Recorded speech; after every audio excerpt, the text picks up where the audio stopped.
يا الله يا رحمن يا رحيم يا كريم. الحمد لله رب العالمين، والصلاة والسلام على سيد المرسلين محمد وعلى آله وأصحابه أجمعين، أما بعد. فأعوذ بالله من الشيطان الرجيم، بسم الله الرحمن الرحيم. والبدن جعلناها لكم من شعائر الله لكم فيها خير فاذكروا اسم الله عليها صواف فإذا وجبت جنوبها فكلوا منها وأطعموا القانع والمعتر كذلك سخرناها لكم لعلكم تشكرون. لن ينال الله لحومها ولا دماؤها ولكن يناله التقوى منكم.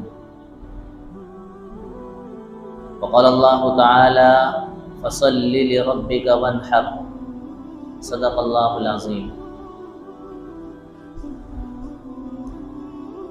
میرے محترم بزرگوں اور عزیزوں، اللہ رب العزت نے اپنی بندگی کے اور عبادت کے کئی پہلو بنائے ہیں. اللہ تعالیٰ مختلف طریقوں سے اپنے بندوں سے اپنی بندگی چاہتے ہیں. اللہ تعالیٰ کی بے شمار بندگیوں میں سے ایک بندگی ہے قربانی. قربانی یہ لفظ قربان سے نکلا، اور لفظ قربان یہ قرب سے نکلا، یعنی ایسی چیز جو آپ کو کسی سے قریب کر دے. اللہ رب العزت نے اس امت کو یہ عظیم تحفہ قربانی کی شکل میں دیا. ویسے قربانی کی تاریخ بڑی پرانی ہے. حضرت آدم علیہ السلام کے زمانے سے لے کر حضرت عیسیٰ علیہ السلام کے زمانے تک اس کی نوعیت کچھ اور تھی، اور آپ صلی اللہ علیہ وسلم کے زمانے سے لے کر قیامت تک اس کی نوعیت کچھ اور ہے. حضرت آدم علیہ السلام کے وقت میں آپ کے دو بیٹے حابل اور قابل نے اپنے طور سے اللہ تبارک و تعالیٰ کی بارگاہ میں کچھ قربانی اور نیاز پیش کیا، جس کا ذکر اللہ تعالیٰ نے قرآن کریم میں ذکر کیا.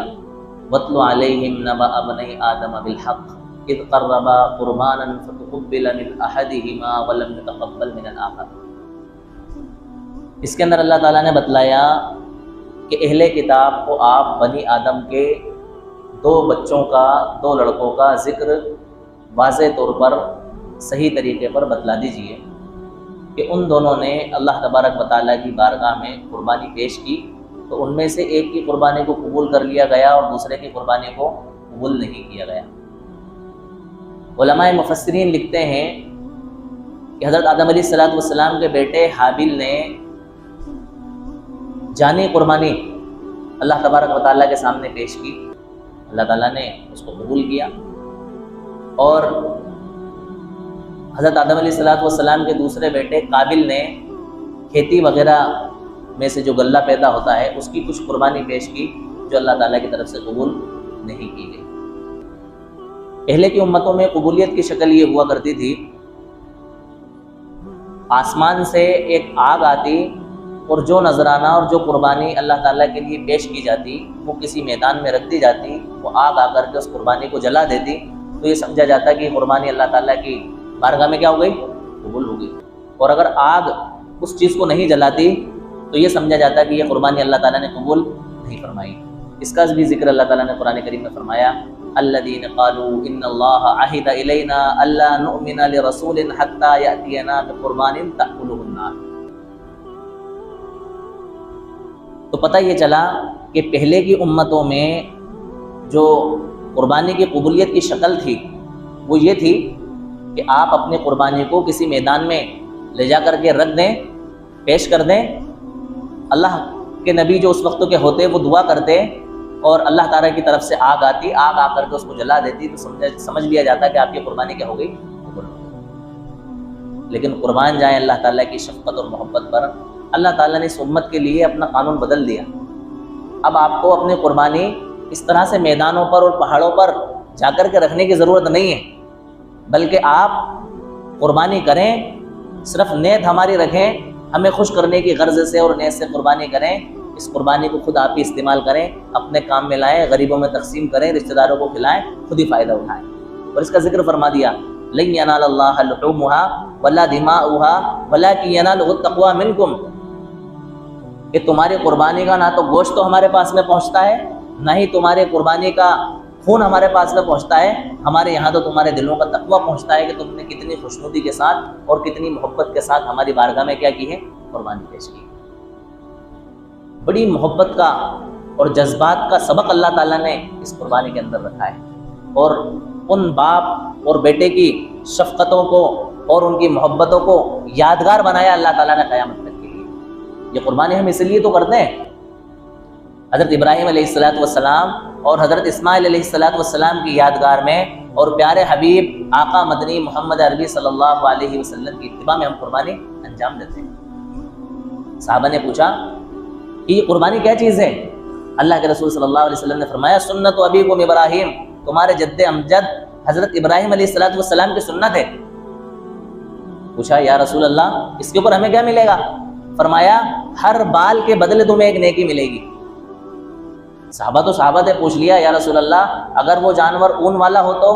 کیونکہ اون تھوڑا سا موٹا ہوتا ہے نا، یہ بال پتلا ہوتا ہے اور اون کا جو ایک گٹھا ہوتا ہے وہ تھوڑا سا موٹا ہوتا ہے، تو فرمایا ہر اون کے ہر بال کے بدلے ایک نیکی ملے گی۔ اب اس میں کتنے ریشے ہوتے ہیں؟ وہ تو بال سے بھی باریک ہوتے ہیں، جو اون کا جو ایک دگلا ہوتا ہے اس کے اندر جو ریشے ہوتے ہیں وہ تو اس سے بھی باریک ہوتے ہیں۔ فرمایا کہ ہر اون کے ہر بال کے بدلے ہر ریشے کے بدلے آپ کو کیا ملے گی؟ ایک نیکی۔ اللہ تعالیٰ نے اس قربانی کے ذریعے ہمیں میسج دیا، سبق دیا کہ اس قربانی کے ذریعے تم اللہ تعالیٰ کے سامنے اپنے سارے جذبات کو قربان کر دو، اپنی ساری چاہتوں کو قربان کر دو، اپنی ساری خواہشات کو قربان کر دو۔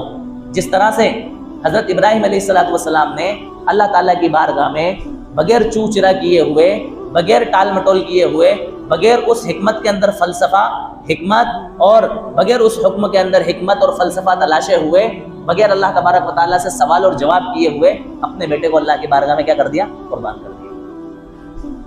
اللہ تعالیٰ نے آپ کی قربانی کو اس طرح سے قبول فرمایا کہ بیٹے کی قربانی کی بجائے مینڈے کو اللہ تعالیٰ نے قربان فرما دیا، اور قربانی کو اس طرح سے قبول فرمایا گویا کہ آپ نے اپنے بیٹے کو کیا کر دیا؟ قربان کر دیا۔ اور حقیقت میں قربانی تو ہے ہی یہی، ہونا تو یہ چاہیے تھا کہ انسان خود اپنے نفس کی اور اپنی جان کی اللہ تعالیٰ کی بارگاہ میں قربانی پیش کرتا، لیکن اللہ تعالیٰ نے کہا نہیں، آپ کسی جانور کی، جو جانور ہم نے حلال بنائے ہیں، جن کو ہم نے قربانی کے لیے متعین فرمایا ہے، ان جانوروں کی قربانی پیش کر دو، ہم ایسا ہی سمجھ لیں گے اور ایسا ہی قبول کر لیں گے گویا کہ تم نے اپنی جان کا نذرانہ اور اپنی جان کی قربانی ہمارے بارگاہ میں پیش کر دی۔ یہ اللہ تعالیٰ کی کیا ہے؟ مہربانی ہے، اللہ تعالیٰ کی کرم فرمائی ہے، اس کی نوازشات ہیں۔ لہٰذا ہر انسان کو یہ چاہیے کہ وہ ان دنوں کے اندر بڑھ چڑھ کر کے قربانی میں حصہ لے اور خوب خوش دلی کے ساتھ قربانی کرے، اپنے دل کے اندر کسی طرح کا ملال نہ لائے کہ میرے پیسے ضائع ہوں گے، میرے پیسے خرچ ہوں گے، میرا مالی نقصان ہوگا۔ اس طرح کے خیالات اور اس طرح کے جذبات اپنے دل و دماغ کے اندر پیدا نہ ہونے دیں۔ اس طرح کے بعض مرتبہ خیالات پیدا ہوتے ہیں لوگوں کے ذہن و دماغ کے اندر، جو لوگ اسلام سے تعلق نہیں رکھتے ہیں ان کی طرف سے تو اس طرح کے سوالات ہوتے ہی ہوتے ہیں، لیکن جو لوگ مذہب اسلام کو فالو کرتے ہیں اور دین کو مانتے ہیں، ان کے دماغ کے اندر بھی کج فہمی کی وجہ سے اور لوگوں کے ساتھ اختلاط کی وجہ سے ایسے خیالات پیدا ہو جاتے ہیں کہ بھائی ان قربانی کے دنوں میں یوں ہی لوگ لاکھوں کروڑوں کی تعداد میں اپنا روپیہ خون کی شکل میں نالیوں کے اندر بہا دیتے ہیں۔ اس سے بہتر یہ ہوتا کہ لوگ اپنے اس پیسے کو اکٹھا کر کے کچھ سماجی کام کرتے، معاشرتی کام کرتے اور لوگوں کی فلاح اور بہبود کا کیا بنتے؟ ذریعہ بنتے۔ یہ خیالات محمل ہیں، یہ باتیں لغو ہیں اور بیکار ہیں۔ دیکھو جذبات کو جو ہے نا پیسوں سے نہیں تولا جاتا ہے، جذبات کو، خواہشات کو اور محبتوں کو پیسوں سے نہیں ناپا جاتا ہے، اس کا معیار دولت سے طے نہیں کیا جاتا ہے۔ یہ چیزیں تو لا قیمت ہوتی ہیں، جذبات جو ہوتے ہیں وہ لا قیمت ہوتے ہیں، اس کی کوئی قیمت نہیں ہوتی ہے۔ قربانی یہ انسان جذبات میں پیش کرتا ہے۔ بھئی حج اور قربانی یہ دو عبادتیں اللہ تعالیٰ نے ایسی بنائی ہیں جو کہ عشق و محبت اور جذبات سے بھرپور ہیں۔ کون بے وقوف ہوگا جو کہ اپنا پیسہ یوں ہی حج میں جا کر کے قربان کر دے گا؟ اگر اس حج کے اندر سے جذبات کو اور محبت کو اور اللہ تبارک و تعالیٰ سے جو شوق اور لگاؤ ہے اس کو نکال لیا جائے تو اس حج کے سفر میں اور دوسرے سفر میں فرق کیا رہ جائے؟ بھئی عام سفر جو ہوتے ہیں وہ سفر اور یہ حج کا سفر ایک جیسے ہو جائیں گے۔ اس سفر کو جو امتیاز حاصل ہے دوسرے سفروں پر وہ اسی بنا پر ہے نا کہ اللہ تعالیٰ نے اس کے اندر کیا رکھا ہے؟ جذبات رکھے ہیں، اس کے اندر ایک شوق رکھا ہے، اللہ تعالیٰ نے اس کے اندر اپنی محبت رکھی ہے۔ ٹھیک اسی طرح سے اس قربانی کے اندر سے اگر جذبات نکال لیے جائیں، اس کے اندر سے شوق نکال لیا جائے، اللہ تعالیٰ کی محبت نکال لی جائے اور اپنے آپ کو اللہ تعالیٰ کے احکامات کے اوپر قربان کرنا نکال لیا جائے تو عام دنوں کے اندر جو جانور ذبح ہوتے ہیں ان کے اندر اور قربانی کے دنوں کے اندر جو جانور ذبح ہوتے ہیں ان کے اندر فرق کیا رہ جائے گا؟ پھر تو جو دوسرے دنوں میں جانور ذبح ہوتے ہیں وہ اور جو قربانی کے اندر قربانی کے دنوں میں جو جانور ذبح ہوتے ہیں وہ برابر ہو جائیں گے۔ پتہ یہ چلا کہ ان خاص دنوں کے اندر جو قربانی پیش کی جاتی ہے اور جانوروں کو ذبح کیا جاتا ہے یہ اللہ تبارک و تعالیٰ کے حکم کی اتباع میں اور اللہ تبارک و تعالیٰ کی محبت میں اور اس کے محبت کے شوق میں جانور ذبح کیے جاتے ہیں۔ ان دنوں کے اندر اللہ تبارک و تعالیٰ کو قربانی کا جانور ذبح کرنے سے زیادہ پسندیدہ کوئی عمل آتا ہی نہیں ہے۔ عام دنوں کے اندر آپ جو اعمال کرتے ہیں اور قربانی کے دنوں کے اندر جو اعمال کرتے ہیں تو قربانی کے دنوں میں صرف اور صرف اللہ تعالیٰ کو جانور کا خون بہانے سے بہتر کوئی عمل نہیں لگتا ہے۔ اس عمل سے زیادہ پسند اللہ تعالیٰ کو کوئی عمل نہیں ہوتا ہے۔ اس قربانی کے دن میں آپ اربوں خربوں کی تعداد میں روپیہ لوگوں کو لوٹا دیں، صدقہ اور خیرات کر دیں، لوگوں کے گھر بنا دیں، لوگوں کے گھروں میں راشن بھر دیں، لوگوں کو کپڑے لتے بنا دیں، ان کو دوسری سہولیات فراہم کر دیں، اللہ تعالیٰ کو وہ آپ کی پسند نہیں ہے۔ آپ قربانی کے لیے ایک جانور 10-12 ہزار روپے کا بکرے کی شکل میں، مینڈے کی شکل میں، دمبے کی شکل میں قربان کر دیں۔ بڑا جانور آپ ایک سنگل جانور، چھوٹا جانور آپ قربان نہیں کر سکتے، کسی بڑے جانور میں حصہ لے کر کے آپ اپنی قربانی پیش کر دیں۔ اللہ کی قسم اللہ تعالیٰ کو آپ کا یہ عمل اتنا پسند آتا ہے کہ آپ کے لاکھوں اربوں خربوں پیش کیے ہوئے روپے جو کہ لوگوں کی مدد کے لیے آپ نے پیش کیے وہ اتنے پسند نہیں آتے ہیں۔ پتہ یہ چلا کہ اس کا تعلق کیسے ہے؟ اللہ تعالیٰ کے حکم کی اتباع سے۔ دیکھو کسی بھی عمل میں کچھ نہیں رکھا ہے، سب کچھ جو ہے نا وہ سب ہے اللہ تعالیٰ کے حکم کی اتباع میں۔ بھائی اللہ تعالیٰ نے جب حکم دے دیا کہ ان دنوں میں قربانی کرو تو ہمیں قربانی کرنا ہے، اس میں ہمیں حکمتیں نہیں تلاشنا ہے، اس میں ہمیں فلسفے نہیں تلاشنا ہے، اس میں ہمیں یہ نہیں دیکھنا ہے کہ بھئی قربانی کروں کہ نہ کروں، میں قربانی کیوں کروں، ایک قربانی کی بجائے میں 2 قربانی کی بجائے میں 1 قربانی کر کے بقیہ پیسہ لوگوں کے اوپر کیا کر دوں، خرچ کر دوں۔ ان ساری چیزوں میں ہمیں نہیں الجھنا چاہیے۔ دنیا پرست لوگوں کی طرف سے یہ اعتراضات اور یہ سوالات ہوتے ہیں کہ بھئی اتنا پیسہ لاکھوں کی تعداد میں لوگ ان دنوں کے اندر قربانی کے نام پر ضائع کر دیتے ہیں، اس پیسے کو اگر بچا کر کے کسی غریب انسان کو دیا جائے تو اس کی بھوکمری دور ہو، اس کی غریبی دور ہو، لوگوں کے اندر لوگ جو ہے نا سہولیات سے اور ضروریات سے ترس رہے ہیں، ان کو کھانے پینے کو نہیں مل رہا ہے، ان کو پہننے اوڑھنے کو نہیں مل رہا ہے، ان کو رہنے سہنے کو نہیں مل رہا ہے، ان کے لیے مکان نہیں ہے، ان کے سروں پر چھت نہیں ہے، اور لوگ ان قربانی کے دنوں میں لاکھوں اربوں روپیہ کیا کر رہا ہے، قربانی کے نام پر ضائع کر رہا ہے۔ یہ اعتراضات وہی لوگ کرتے ہیں جو کہ مادہ پرست ہوتے ہیں، دنیا پرست ہوتے ہیں، جن کا تعلق صرف دنیا کے مفاد سے جڑا ہوا ہوتا ہے، اور ایسے اعتراضات سے وہی لوگ متاثر ہوتے ہیں جو بھی انہی قسم کے کیا ہوتے ہیں، لوگ ہوتے ہیں جو کسی بھی چیز کے نفع کو نفع سمجھ کر کے چلتے ہیں اور اس کے ظاہری نفع کو کیا کرتے ہیں، فوکس کرتے ہیں، اور ظاہری نفع کا اعتبار کرتے ہوئے چیزوں کے نفع اور نقصان کا معیار طے کرتے ہیں۔ دیکھو ایک ظاہری نفع ہوتا ہے، اسی طرح سے ایک روحانی نفع ہوتا ہے۔ ایک ہوتا ہے جسمانی نفع، یعنی کہ آپ کو بدنی طور پر، جسم کے طور پر، ظاہری طور پر کوئی نفع دکھائی دے، اور ایک ہوتا ہے روحانی نفع جو آپ کو دکھائی نہ دے لیکن آپ کی روح کو اس کا نفع پہنچ جائے اور اللہ تبارک و تعالیٰ کے وہاں آپ کا ذخیرہ ہو جائے۔ اس قربانی کا تعلق جو ہے وہ جسمانی اور ظاہری نفع سے نہیں ہے بلکہ روحانی نفع سے ہے، جو کہ اصل چیز ہے انسان کی زندگی کی، کہ انسان کو جب روحانی نفع مل گیا تو اس کو ساری دنیا کی کیا مل گئی، دولت مل گئی اور ساری دنیا کا نفع مل گیا۔ اور جو لوگ اس طرح کا اعتراض کرتے ہیں کہ قربانی کے نام پر لاکھوں روپیہ خرچ ہوتا ہے، ان سے یہ کہا جائے کہ دیکھو جہاں پر جذبات ہوتے ہیں نا تو جذبات میں پھر خرچ والی باتیں نہیں دیکھی جاتی ہیں، عشق و محبت کے اندر یہ ساری چیزیں نہیں دیکھی جاتی ہیں۔ دیکھو انسان کو کبھی محبت ہوتی ہے اپنے والدین سے، کبھی محبت ہوتی ہے اپنے وطن سے، کبھی محبت ہوتی ہے انسان کو اللہ تبارک و تعالیٰ سے۔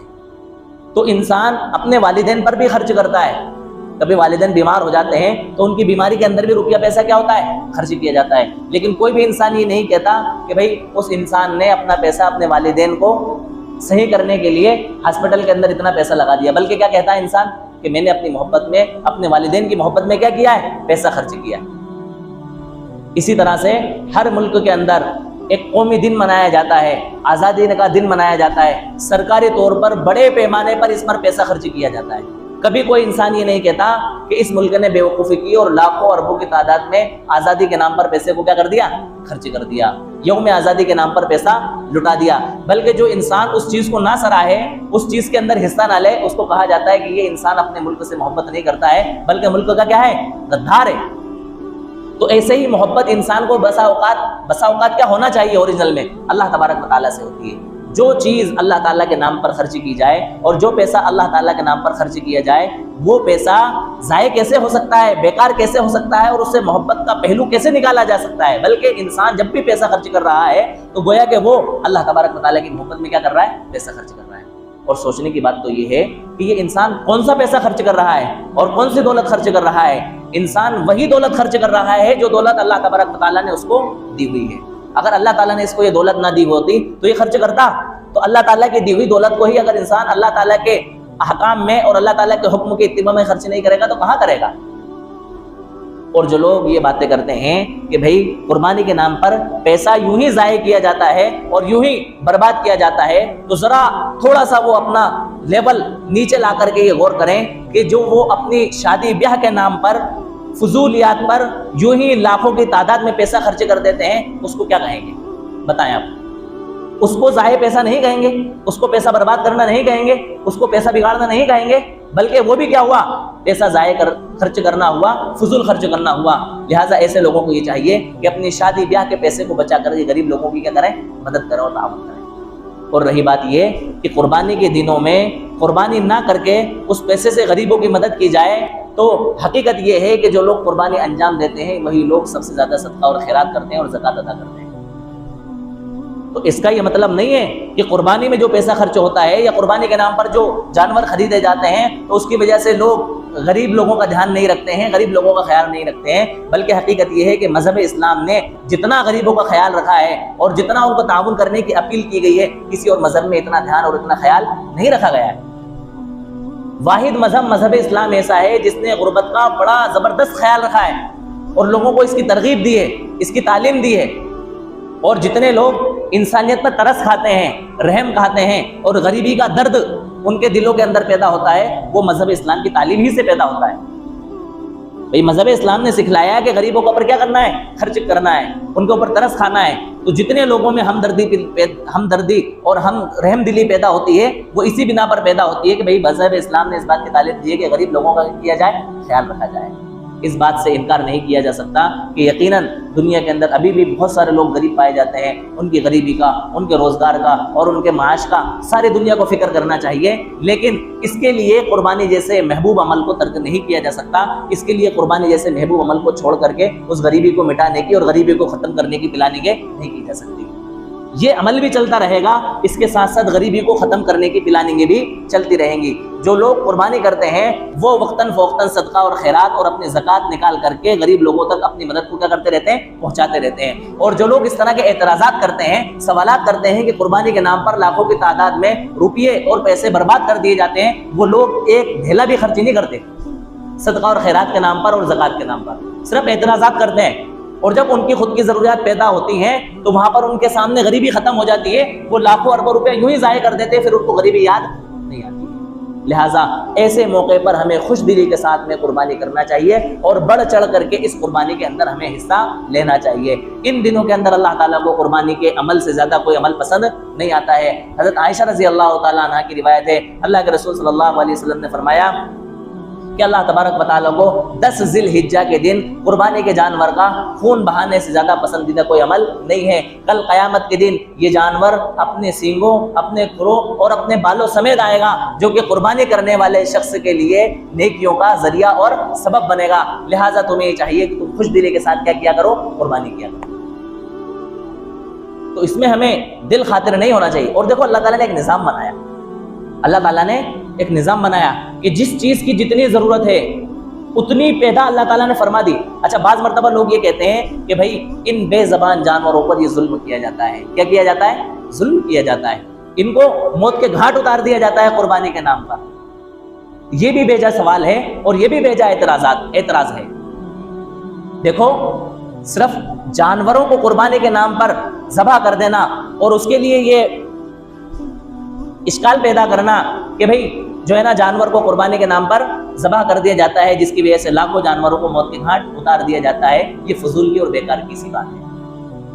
بھئی صرف دنیا کے اندر قربانی والے جانور تو ذبح نہیں کیے جاتے نا، سور بھی جو ہے نا کاٹا جاتا ہے، سور کو بھی لوگ گوشت کے طور پر استعمال کرتے ہیں، مرغیوں کو بھی لوگ گوشت کے طور پر استعمال کرتے ہیں، اور بھی پتہ نہیں کون کون سی مخلوقات لوگ دنیا کے اندر کھاتے ہیں۔ دوسری چیز یہ ہے کہ جو لوگ سبزیاں لے کر کے آتے ہیں ان سبزیوں میں نہ جانے کتنے چھوٹے چھوٹے کیڑے ہوتے ہیں جن کیڑوں کو کھا لیا جاتا ہے اور ختم کر دیا جاتا ہے۔ تو اس اعتبار سے اگر دیکھا جائے تو جیو ہتہ صرف ان جانوروں کی نہیں ہوتی ہے جن جانوروں کو قربانی میں ذبح کیا جاتا ہے، جیو ہتہ بہت سارے ایسے جانوروں کی ہو جاتی ہے جن کا پتہ بھی نہیں چلتا ہے۔ اور دیکھو جن جانوروں کو اللہ تعالیٰ نے حلال بنایا، جن کا گوشت کھانا جائز قرار دیا، اللہ تبارک و تعالیٰ نے ان جانوروں میں بے انتہا برکت رکھی۔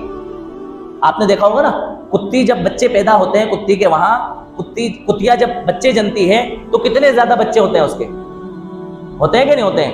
8 ہو رہے ہیں، 10 ہو رہے ہیں، 5 ہو رہے ہیں، 7 ہو رہے ہیں، اتنے تعداد کے اندر اس کے بچے ہوتے ہیں۔ لیکن اس کے باوجود کتوں کا کیا ہے؟ سالٹیج ہے۔ اور بکری کے کتنے بچے ہوتے ہیں؟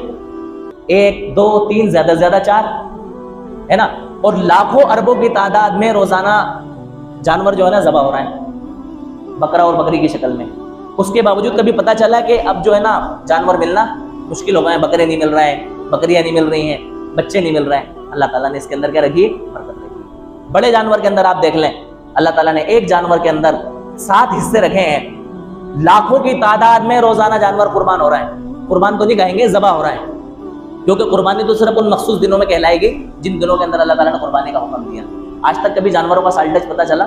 نہیں۔ پتہ یہ چلا کہ جو چیز جتنی خرچ کی جاتی ہے اتنی وہ چیز کیا ہوتی ہے؟ پیدا ہوتی ہے۔ اللہ تبارک و تعالیٰ نے ان چیزوں کے اندر برکت رکھی، یہ اشارہ کر دیا اس بات کا کہ تم بلا جھجک دنیا کے اندر جانوروں کی کمی کا خیال کیے بغیر تم ان جانوروں کو ہمارے نام پر قربان کرو، ہم ان کے اندر کیا کرتے رہیں گے؟ برکت کرتے رہیں گے۔ حدیث پاک کے اندر آتا ہے کہ جو انسان اللہ تعالیٰ کی رضا کے لیے جانور قربان کرے گا، کل قیامت کے دن وہ جانور، اس کا وہ ذبح کرنا جہنم سے رکاوٹ کا ذریعہ بن جائے گا۔ کیا بن جائے گا؟ جہنم سے رکاوٹ کا ذریعہ بن جائے گا۔ خود اللہ کے رسول صلی اللہ علیہ وسلم نے قربانی کی ترغیبات دی۔ دیکھو صحابہ کرام کے زمانے میں کتنی غربت تھی صحابہ کو، کئی دنوں تک، مہینوں تک چولہے ان کے نہیں جلتے تھے۔ اللہ کے رسول صلی اللہ علیہ وسلم نے حجۃ الوداع کے موقع پر خود 100 اونٹوں کی قربانی انجام دی۔ کتنے اونٹوں کی؟ 63 اونٹ خود آپ نے اپنے ہاتھ سے نہر کیے، ذبح کیے، اور بقیہ 37 اونٹ حضرت علی رضی اللہ تعالیٰ عنہ نے نہر کیے۔ اللہ کے رسول صلی اللہ علیہ وسلم کے زمانے میں کتنی غربت تھی، غریبی تھی، آپ اس کا اندازہ لگائیں۔ پتہ یہ چلا کہ قربانی کا عمل اللہ تبارک و تعالیٰ کو بے انتہا پسند ہے، اس لیے اللہ کے رسول صلی اللہ علیہ وسلم نے اتنے زیادہ اونٹوں کی قربانی انجام دی۔ حجۃ الوداع آپ کا آخری سال تھا، لہٰذا آپ نے اس موقع کا فائدہ اٹھاتے ہوئے زیادہ سے زیادہ قربانی پیش کر دی اللہ تبارک و تعالیٰ کے حضور میں کہ اب مجھے شاید موقع ملے نہ ملے، لہٰذا میں کثیر تعداد کے اندر اللہ تعالیٰ کے سامنے اپنی قربانی کیا کر دوں؟ پیش کر دوں۔ 100 اونٹوں کی قربانی آپ نے پیش کی۔ حضرت جندب بن سفیان البجلی رضی اللہ تعالیٰ ایک صحابی ہیں، فرماتے ہیں کہ میں عید الاضحیٰ کے دن اللہ کے رسول صلی اللہ علیہ وسلم کی خدمت میں حاضر ہوا۔ آپ نے اعلان فرمایا کہ جن لوگوں نے عید کی نماز سے پہلے اپنے جانوروں کو قربان کر دیا ان کو چاہیے کہ وہ دوبارہ اپنی قربانی پیش کریں، اور جنہوں نے اپنا جانور قربان نہیں کیا وہ عید کی نماز کے بعد میں اپنے جانور کو کیا کر دیں؟ قربان کر دیں۔ فرمایا کہ اللہ کے رسول صلی اللہ علیہ وسلم نے یہ سمجھتے ہوئے بھی کہ بھئی صحابہ تنگی میں ہیں، صحابہ کے پاس اتنی وسعت نہیں ہے، جن لوگوں نے اپنی قربانی عید کی نماز سے پہلے انجام دے دی ان کو دوبارہ قربانی کرنے کا حکم دیا۔ پتہ یہ چلا کہ یہ قربانی کا عمل بڑا پسندیدہ عمل ہے اور واجب عمل ہے، اسی لیے اللہ کے رسول صلی اللہ علیہ وسلم نے ان کو دوبارہ قربانی کرنے کا کیا دیا کہ آپ نے مدینہ منورہ کے اندر 10 سال قیام فرمایا۔ کتنے سال قیام فرمایا؟ 10 سال۔ 10 سال میں آپ نے ہر سال قربانی پیش کی، کبھی آپ نے قربانی کو ترک نہیں کیا، حالانکہ آپ کی وہ زندگی تھی کہ جس کے اندر آپ کے گھر میں کئی مہینے تک چولہا نہیں جلا کرتا تھا، اس کے باوجود آپ صلی اللہ علیہ وسلم نے ہر سال قربانی پیش کی۔